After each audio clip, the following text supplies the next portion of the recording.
As I mentioned, I'm going to talk today about outreach, training, and support for research-facing resources. Like I mentioned, we are part of the Research Cloud Services team at Indiana University, providing support for Jetstream. For Jetstream2, which is built on the success of Jetstream1, continuing the main features of that system, but extending to a broader range of hardware and services. So Jetstream2 is flexible, user-friendly cloud computing. We're NSF funded, and we want to provide researchers with access to interactive computing resources on demand.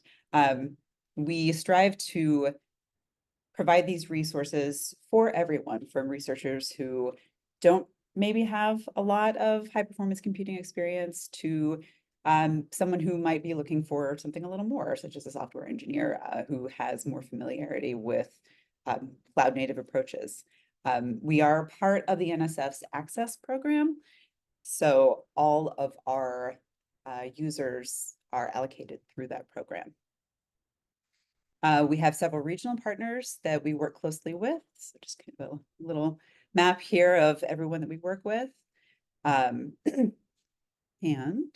we go. Since September of 2022, we have served over around 1,900 unique users, around 500 projects across 210 institutions. So we've got a pretty broad reach. And as you might imagine, it's a lot of people to work with and a lot of different disciplines and different kinds of science. So that presents its own unique challenges, as I'm sure everybody can imagine. So why do researchers want to use Jetstream2? So we strive to provide resources that any scientist and their research team can use without the need for local support. So what that means is that our users have full admin access to their virtual machines, and these machines come in a variety of sizes and flavors. Researchers can install software that they want. We have a software store that we provide support for, which comes kind of preloaded with some more popular offerings, but they are able to install what they'd like and essentially use their instances how they want. Our resources are available on demand. There's no waiting, there's no queues, there's no sharing, and there are no runtime limits. So jobs can run as long as someone needs them to. We also offer a computing environment that might be a little more comfortable for people who aren't used to working in the command line. So we have a graphical interface. And our instances have full internet access with persistent IPs. So they're ideal for sharing and web hosting and running gateways. And finally, one of our finest points is that our resources are available at no cost to the user. So this is part of participating in the Access program. When a user wants to use Jetstream2 resources, they submit an abstract through Access, and depending on the level of compute that they want, that kind of dictates how long of an abstract, how much detail they have to go into. So aside from time, there's not a lot of cost associated. There's not cost associated with Jetstream2 resources. So when Jetstream2 began, one of the things that is a bit different from Jetstream1. Jetstream1 had a smaller team. There were fewer people to lean on for a lot of demands, and with Jetstream2, there is now this capacity to kind of specialize in different areas. So we have a sister team. So we're Research Cloud Services, and then we have Research Cloud Infrastructure, and that's our sister team. The infrastructure team specializes in the hardware and infrastructure for Jetstream2, whereas our team focuses more on the user-facing side of things, assistance, the support kind of ticketing queue that we have, and user engagement. So doing a lot of outreach, education, and training. We also run the software store that I mentioned. And one of our unique challenges, as you might imagine, that by making our resources available to any researcher, we also need to be able to understand how to meet their unique needs, and just kind of understanding the scope of our constituents and the people that we're working with. So as we started our planning for 2024, we talk a lot, and I'm sure everyone else understands and can relate to this. We use the words outreach, education, training, engagement. We use these words a lot. And when we were working on our preparations and planning for 2024, we had a lot of projects and a lot of things kind of floating around. And we really wanted to stop and kind of think about what these areas mean, because they're different areas when you stop and think about it. They have different audiences, they have different scopes. And we wanted all of our projects to align with objectives for these areas. So for this year, we have some objectives for outreach, education, and training. With outreach, we want to increase adoption and make our resources known and available to folks who might not be aware of us. With education, we want to engage with our users and understand them. And we want to know how they're not just the quantifiable information, but because that is helpful, but we also want to know who they are and what they're doing. And how we can tell their stories and use those stories to perhaps bring in other people to use our resources. And then finally, with training, we want to continue providing accessible on-demand resources. We want to help our users use the resources in the best way possible, be able to support them to the fullest extent that we can. So I'm going to go into each of those and thinking more about who needs which area of outreach, education, and training. So with outreach, with our objective of increasing the adoption of Jetstream2 resources, one of our common refrains is that Jetstream2 is a resource for everyone, and we want to be able to back that up.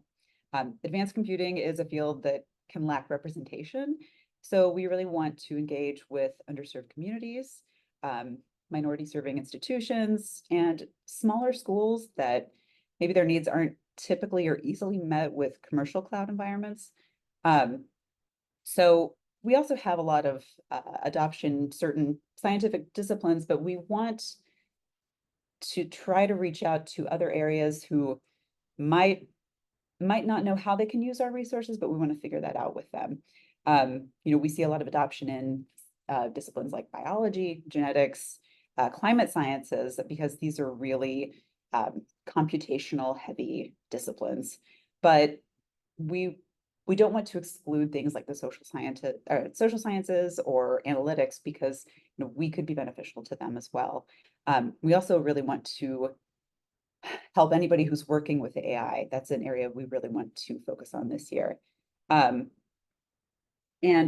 we're going to work on these goals by trying to be present at as many regional and national conferences as we can. Regional conferences are, those can be smaller scale, but there are lots of scientists who don't tend to go to the national conferences. So we want to have a presence at some of the smaller regional conferences as well.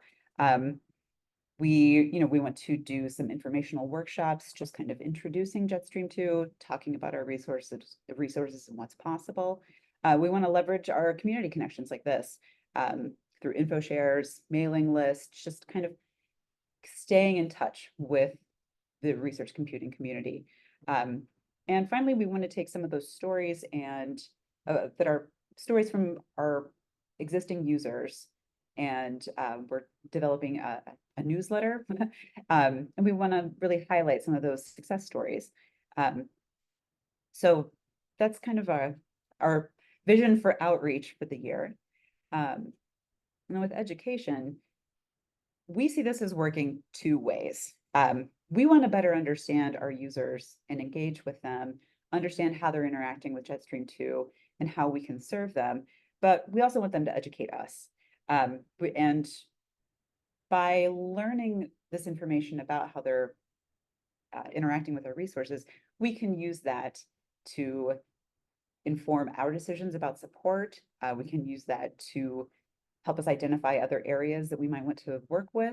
So it is a two-way street with education.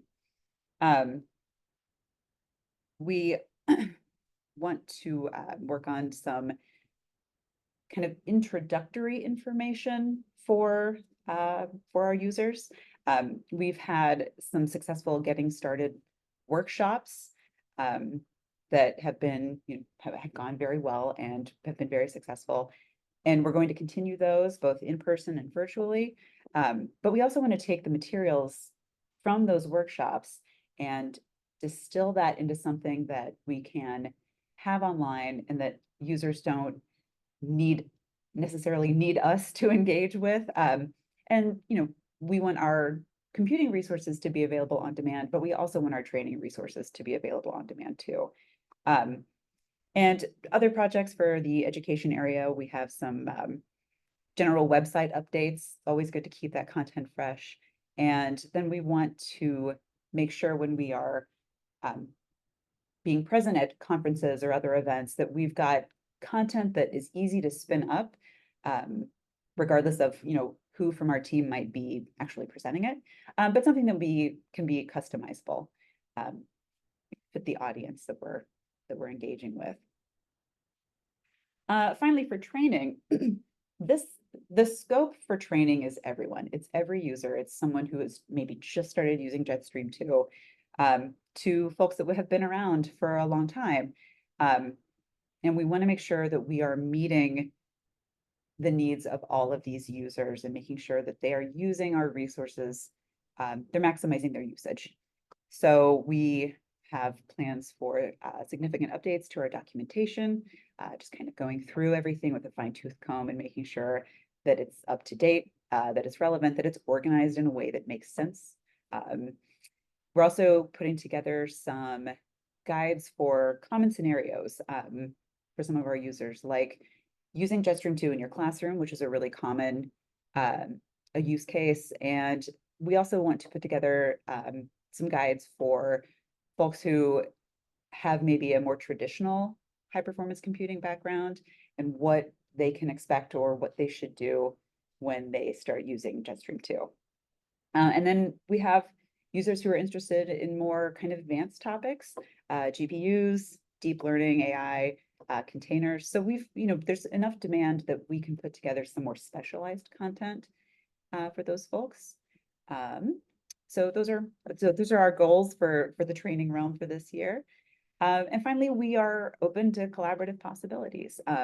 If you have researchers who are currently using JetStream2 or who you think might benefit from using JetStream2, and maybe you don't have the cycles to help them figure it out, we are here. We have, our team is small but mighty, and we are available for anything from a kind of, a Zoom call kind of workshops, more like specialized one-on-one help. We are happy to communicate via email. If you know of any community type events, something that you think that we could collaborate on, we are happy to help, and we are here. So now this is the point where I'd like to pivot to a conversation, because this is my first time engaging with CaRC and with this group, and I'm still fairly new to this community in general. I want to know about everyone else, what everyone else is doing, what feedback you might have for us, what you want to know. So now I'll go ahead and open it up. Thanks, Jen. Yes, that was interesting how you've outlined your strategy for the work that you'll be doing in 2024. Are others seeing overlap in how they're strategizing for services? Please feel free to unmute and jump in.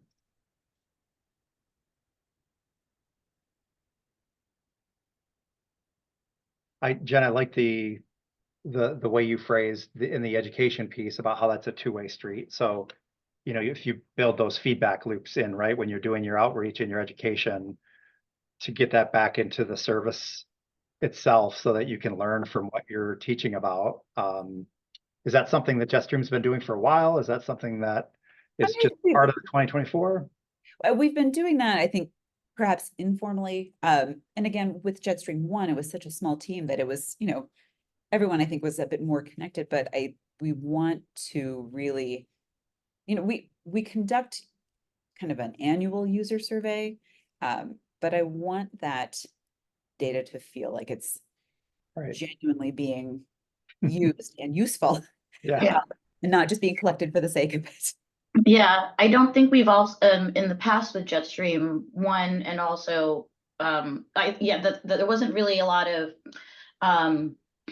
user level data in terms of like what are users doing within their VM, right? So what are the software packages they're running? How are they interacting with them?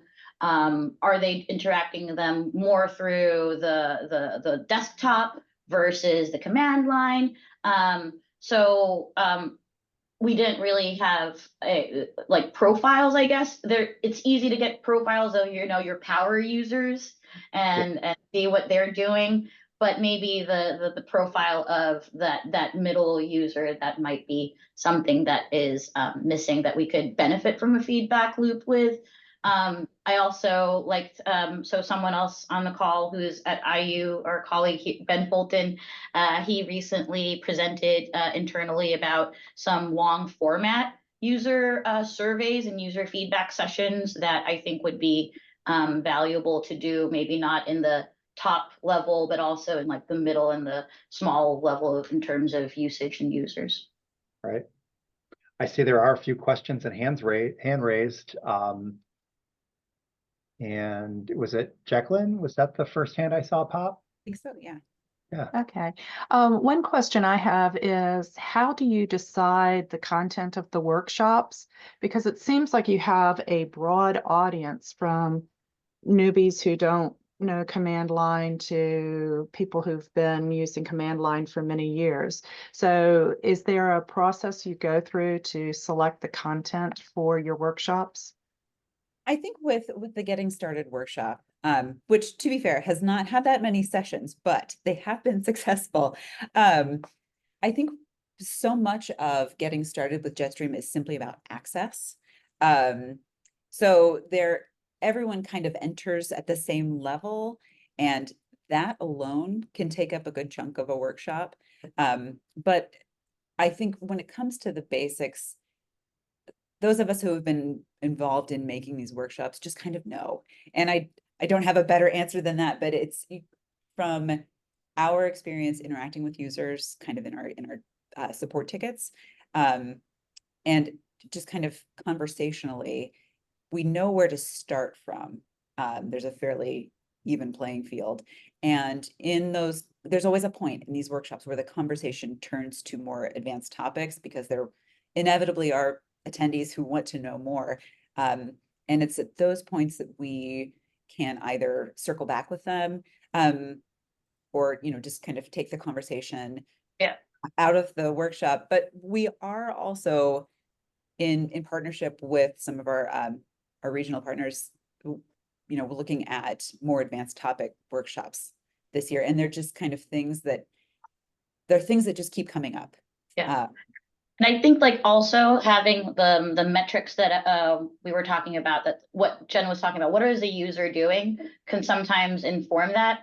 Having that kind of getting started is nice, because we can kind of customize it in the sense of who is the use case or the domain scientist, and what maybe do we need to hit certain, like how are people using certain technologies on there. And then taking a look at what else is out there in the sense of topics that people are covering that might have broad appeal, whether it might be, deep learning techniques that are pervasive within like many domain sciences, and maybe also kind of making researchers aware of how it could be applied.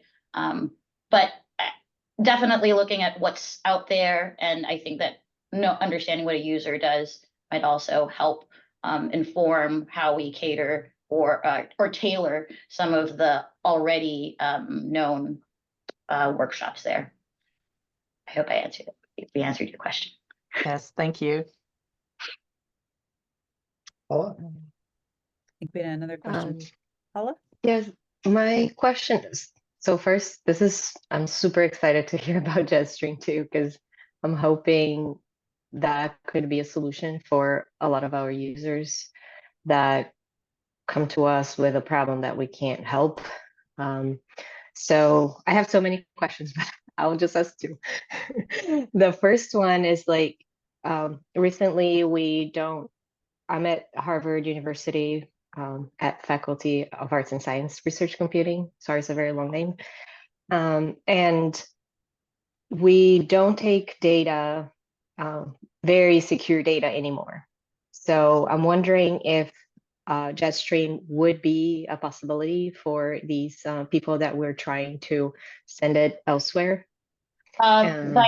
By what kind of, and maybe we can also have this conversation offline. You can always reach out to us. You can reach out to myself and Jen directly. I'm sure Justin would be happy to share that. But is it, in terms of being HIPAA aligned, Jetstream2 is still going through that process. So if it's health data, that might present a challenge, but we're happy to also have this conversation about what it possibly, what this data is. At least was not a hard no, so that's good.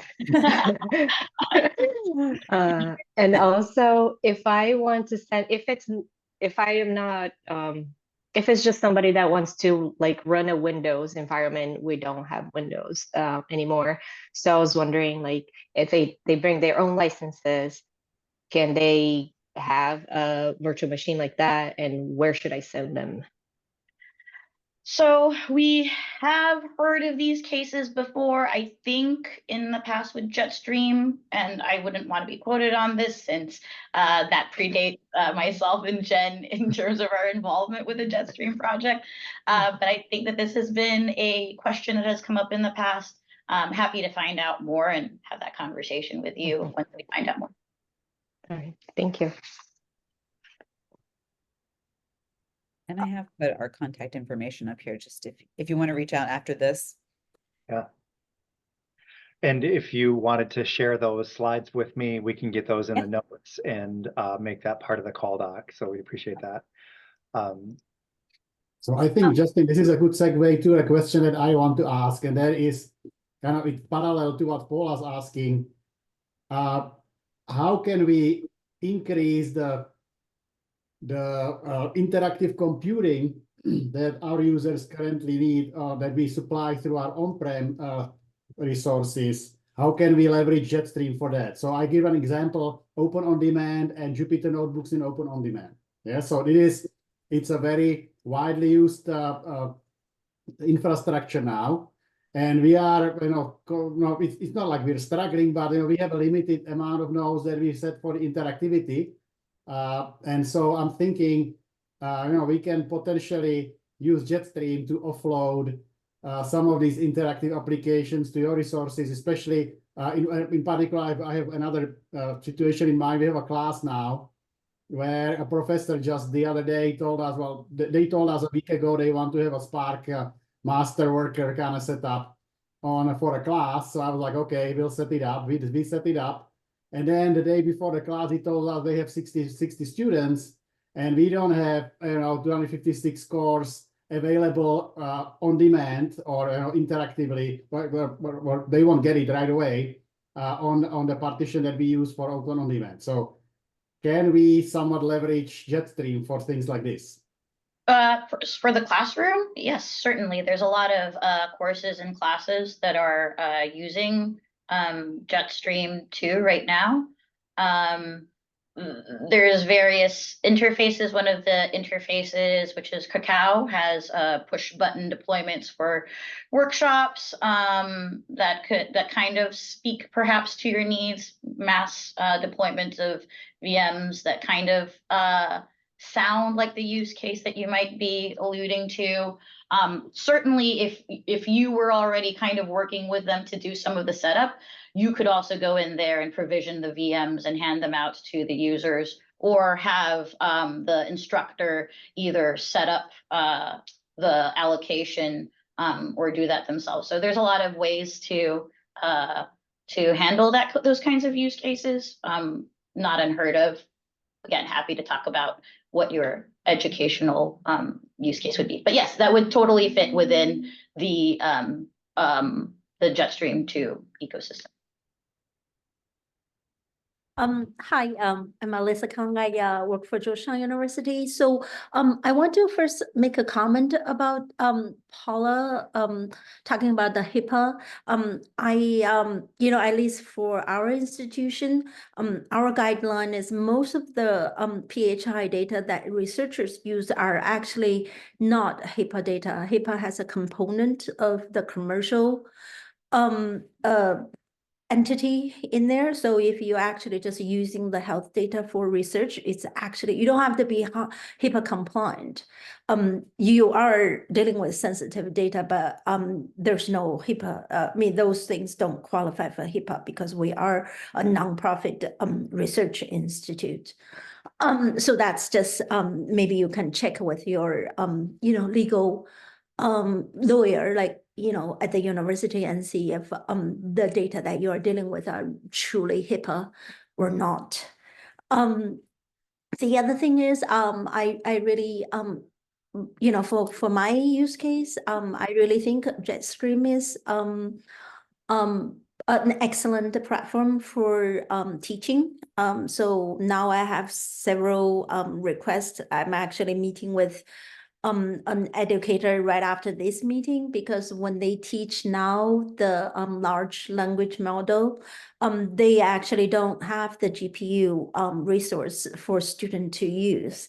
And also, we have researchers that's actually trying to develop courses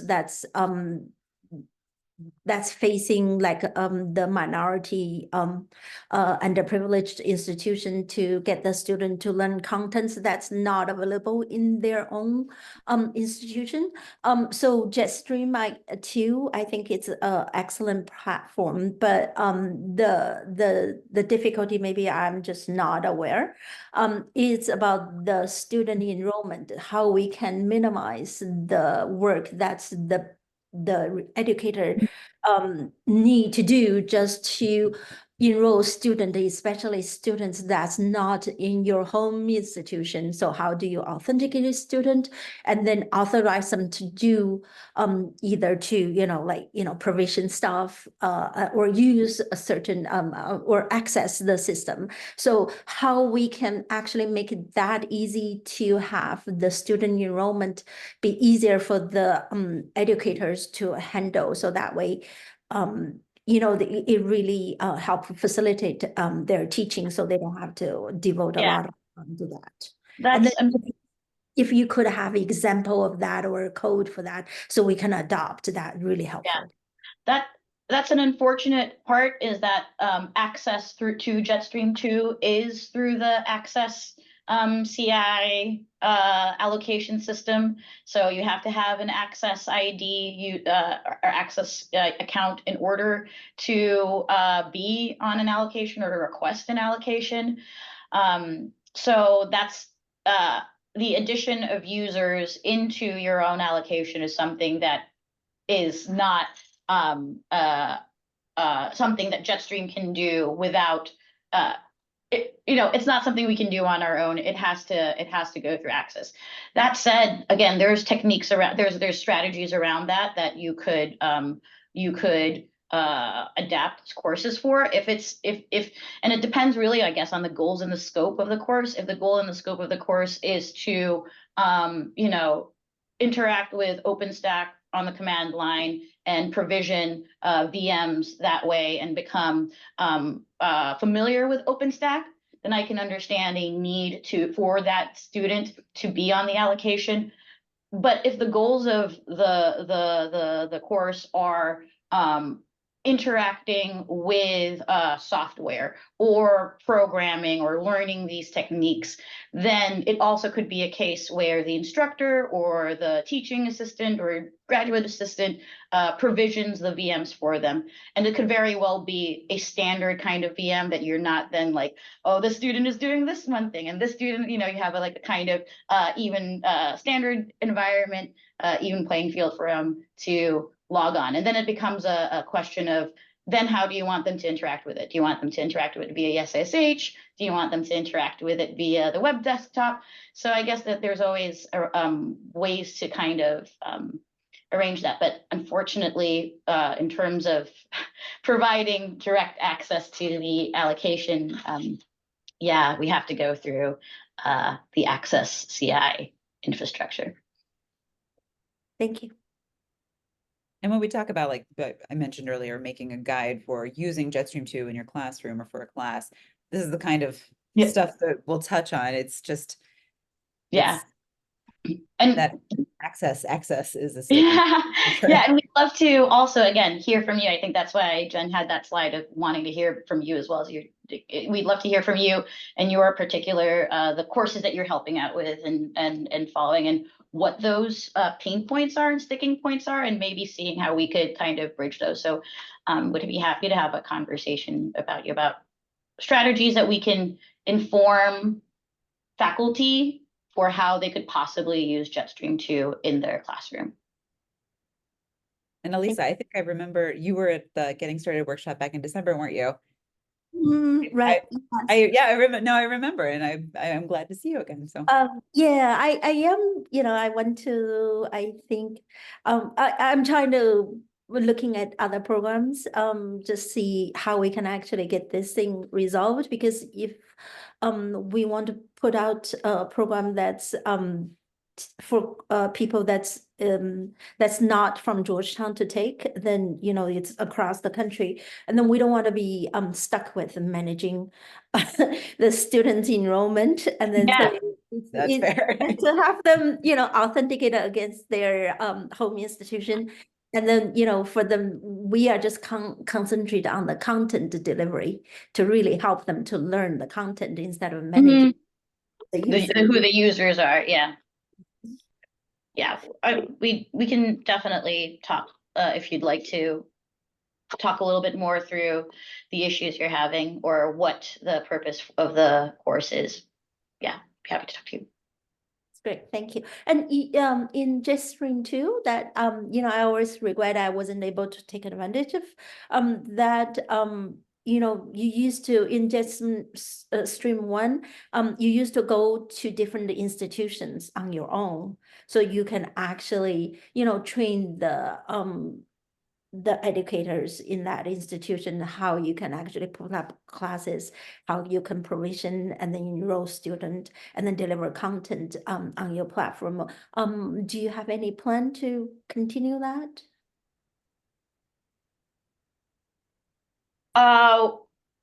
So that was a totally different, with JetStream1, that was most probably Jeremy's show, and whether or not we would deliver that exact same content might be different, since JetStream2 is a little bit different from JetStream1. But we would like to create content in terms of exactly what you're saying. How can you use, or different ideas for how you can use this in the classroom, and maybe some use cases that are currently being already carried out as courses in the classroom. Yeah, because I really think this is a very valuable platform that many of the institutions don't have. Even we have the cloud infrastructure very mature in there, but we are mostly running production systems. So now I have quite a few faculty coming to me and say, I need these cloud resources so I can teach my student how to use the cloud. And it can be just like, Google or Amazon, Azure, then, I need to have all three platforms, and then I teach them the differences and how they can actually provision things. And then also with the large language model, like, all the things that people using deep GPU, it's very hard for institution right now to react quickly, to dedicate resources to provision GPU for, provide for student to use during the course. So I really see your platform as a very valuable and, critical component of the education, at least in graduate school as well.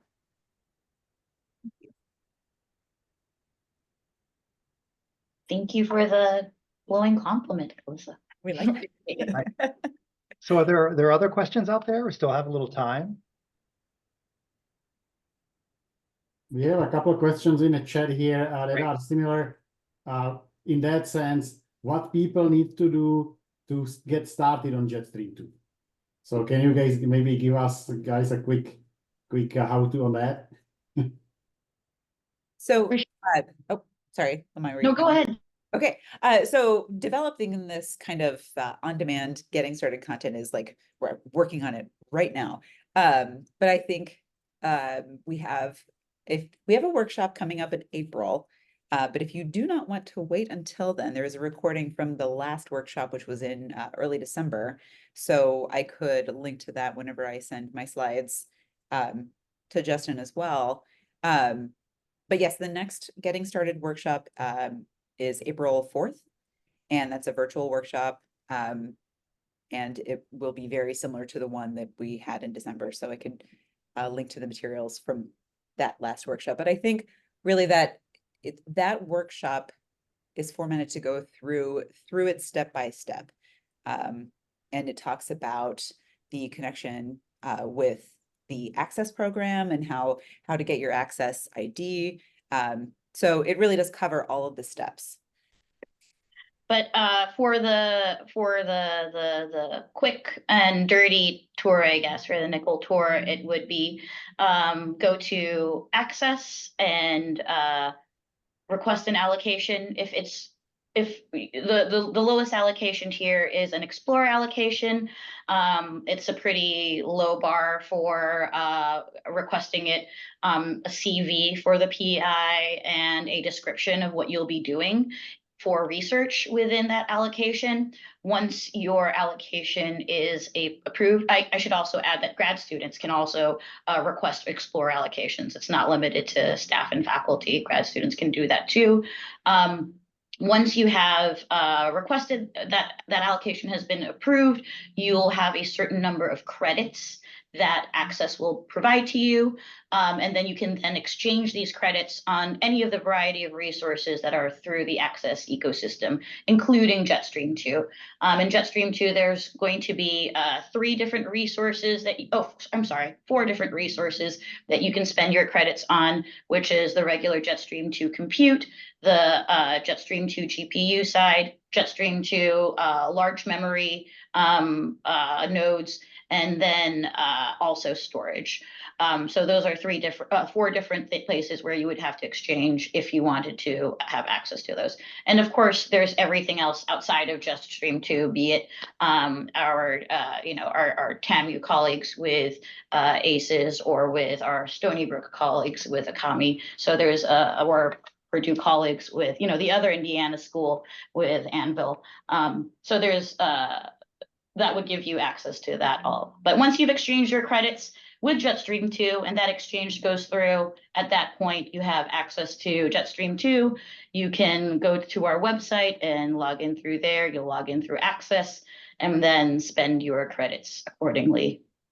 Yes, and so that would be the short tour of it. We can provide those links and information as well through chat, or if Jen has a chance to drop it in the chat to access allocations or the documentation, we can do that too. Oh, she's already. Thank you, Jen. Yes, the other Indiana school, Jim, little place called up in West Lafayette.